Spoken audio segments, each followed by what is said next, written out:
Imate li drvene podove koji je izgubio sjaj? I najkvalitetniji podovi s vremenom pokazuju znakove habanja, ali to ne znači da ih morate mijenjati. Danas vam pokazujem brz i jednostavan način da vaš pod zablista koristeći samo prirodne sastojke bez kemikalija. Pokazat ću vam recepte za svjetle i tamne podove, stoga svakako ostanite do kraja videa. Prvo nam je potreban jedan limun kojeg ćemo prerezati i iscijediti.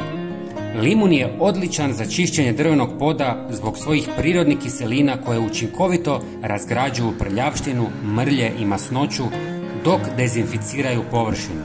Također pomaže u vraćanju sjaja i oživljavanju boje ostavljajući svjež miris. Njegovo blago djelovanje čini ga sigurnim za upotrebu. Zatim nam treba jedna žlica zelenog čaja koju ćemo pomiješati sa vrlo malo vruće vode kako bi dobili snažan koncentrat. Zeleni čaj sadrži antioksidanse i blage tanine koji pomažu u uklanjanju prljavštine i revitalizaciji drvenih površina, istovremeno obnavljajući prirodnu boju drveta. Njegovo blago djelovanje čini ga sigurnim za redovnu upotrebu bez oštećenja površine. Zatim ga procijedite kako biste dobili čistu tekućinu. Sada ćemo pomiješati sve sastojke u jednakim količinama.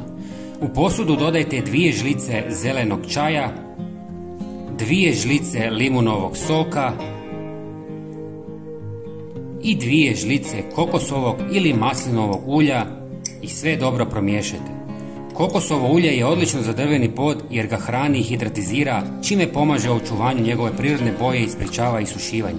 Također stvara zaštitni sloj koji odbija prljavštinu i vraća sjaj drvenoj površini. Prvo, krpom nanesite malu količinu mješavine na pod, koristeći kružne pokrete kako biste ravnomjerno rasporedili smjesu. Zatim ostavite da se upije nekoliko minuta, a zatim obrišite čistom, suhom krpom kako biste uklonili višak i postigli sjaj. Pogledajte kako je velika razlika. Fantastično! Ako imate taman pod, umjesto zelenog čaja koristite crni čaj. Dragi prijatelji, bilo bi nam drago ako biste ovaj video podijelili s prijateljima kako bi i oni mogli obnoviti svoj stari drveni pod. Hvala vam na podršci i srdačan pozdrav!